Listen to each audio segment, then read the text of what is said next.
Can a narcissist truly wish for the happiness of others?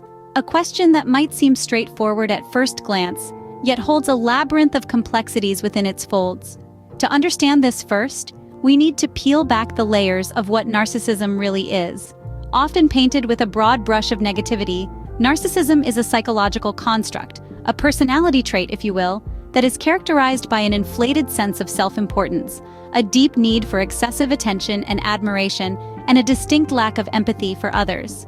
Now, don't get me wrong, a smidgen of narcissism can be healthy, fostering self-confidence and ambition. But when it crosses the line into narcissistic personality disorder, it becomes problematic, causing significant issues in personal and professional relationships.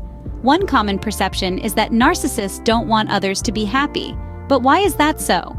To illustrate, let's consider a famous personality known for their narcissistic behavior. Steve Jobs, the co-founder of Apple Inc., was often described as a narcissist.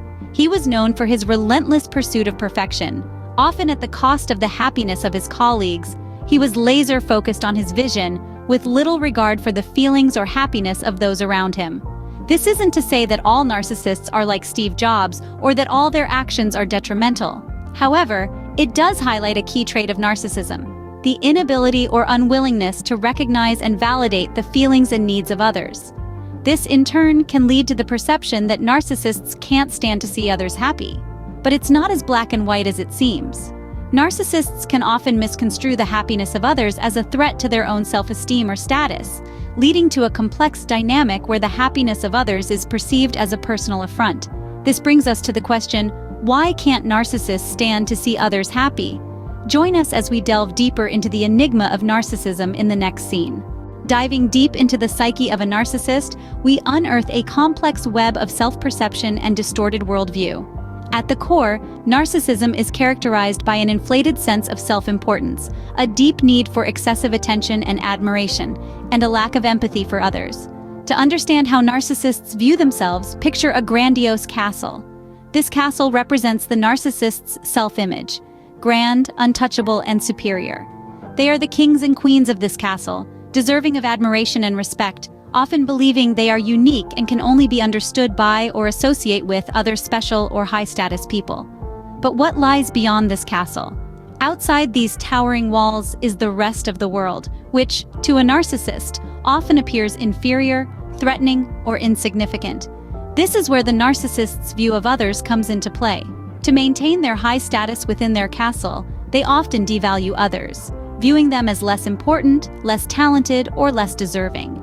Let's consider a case study of a narcissist. Let's call her Jane. Jane is a high-achieving executive, known for her charisma and ambition. Yet she often feels threatened when her colleagues succeed or are praised. These feelings of resentment and envy are rooted in her narcissistic fear that others' success might overshadow her own, threatening the grandeur of her castle. As such, Jane's self-perception leads her to resent others' happiness, as it poses a threat to her inflated self-image. Moreover, the lack of empathy characteristic of narcissism means that they struggle to genuinely share in others' joy or success. The narcissist's world revolves around their own needs, desires, and achievements. Their happiness is contingent on their superiority and the admiration they receive, not on the shared joy of others. This complex psychological landscape not only impacts the narcissist's relationships, but also their ability to experience genuine shared happiness. The narcissist's self-centered world leaves little room for the happiness of others. How does a narcissist's perspective affect their ability to wish for others' happiness? This question brings us to the crux of our discussion today: the relationship between narcissism and happiness. You see, a narcissist's world is like a stage where they are the star performer and everyone else is merely a supporting actor. Their focus is almost entirely on their own needs, desires, and ambitions. This self-centered perspective can make it challenging for them to genuinely wish for others to be happy.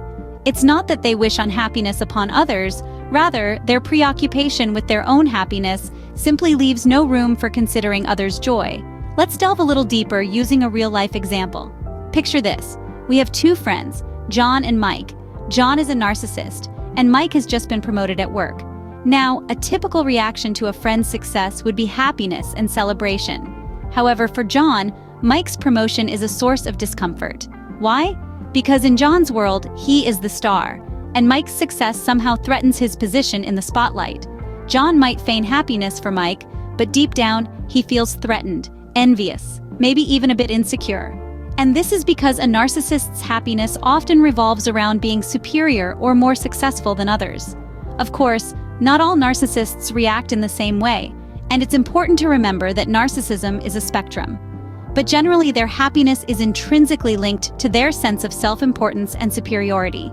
In a narcissist's world, others' happiness is often perceived as a threat to their own. It's a zero-sum game, where their gain is seen as someone else's loss. So, in the grand scheme of things, a narcissist's ability to genuinely wish for others' happiness is hindered by their self-centered worldview. They are so consumed with their own desires and needs that the concept of others' happiness becomes secondary, if not entirely irrelevant. A narcissist's happiness often comes at the expense of others. This statement sums up the crux of the narcissism and happiness relationship. It's a complex, intriguing, and at times, a perplexing dynamic.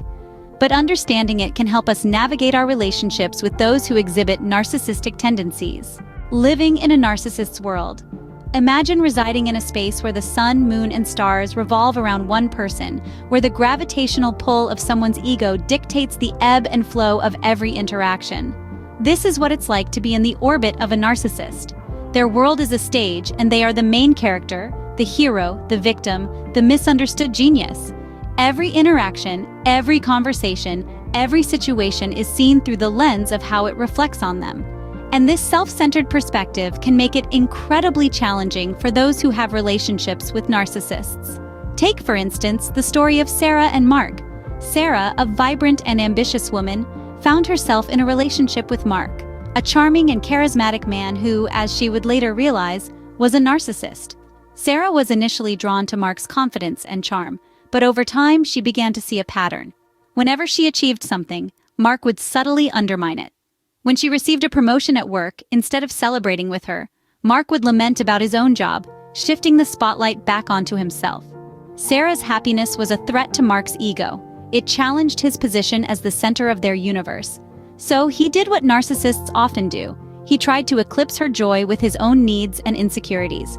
This is a common struggle for those who have relationships with narcissists. Their achievements, their joy, their happiness can often be met with resentment, jealousy, or indifference from the narcissist. Why? Because in the narcissist's reality, other people's happiness is seen as a threat, an unsettling reminder that the world doesn't revolve around them. It challenges their inflated self-image and exposes the fragility of their self-esteem. They need to feel superior, to be the best, the most important, and someone else's happiness can disrupt that illusion. Navigating a relationship with a narcissist can be a challenging journey, but understanding their reality, their fears, and their insecurities can provide valuable insights into their behavior and help us set boundaries to protect our own happiness. So how do we understand and deal with narcissists in our lives? Well, the first step is to recognize the signs. Narcissists are often charming and charismatic at first, but they also have a deep need for admiration and a lack of empathy for others. They may be overly critical or dismissive of your thoughts and feelings, and they may frequently turn the conversation back to themselves. Once you've identified these traits, it's essential to approach the situation with empathy. Remember, narcissism is often rooted in insecurity and a fragile sense of self-worth. However, empathy doesn't mean excusing their behavior or allowing it to continue unchecked. This is where setting boundaries comes into play. Boundaries are the mental, emotional, and physical limits we set to protect ourselves from being manipulated or taken for granted. For instance, you might decide that you won't tolerate being belittled or dismissed, and if the narcissist continues this behavior, you'll remove yourself from the situation. Let's consider an example. Imagine a friend, let's call her Jane. Jane has a coworker, Mark, who is constantly belittling her ideas in meetings and turning every conversation back to his accomplishments. Jane recognizes these as signs of narcissism and decides to set some boundaries. The next time Mark interrupts her, she calmly but firmly asserts herself, saying, "Mark, I'd appreciate it if you'd let me finish my point before sharing your thoughts." Jane also decides to limit her interactions with Mark outside of necessary work situations. By doing so, she's protecting her mental and emotional well-being. In dealing with narcissists, it's also important to maintain your sense of self. Don't let their need for validation or their criticism make you question your worth or abilities. Remember, their behavior is a reflection of their issues, not yours. Understanding narcissism is the first step towards dealing with it effectively. Armed with this understanding, empathy, and firm boundaries, we can navigate relationships with narcissists in a way that respects our own well-being.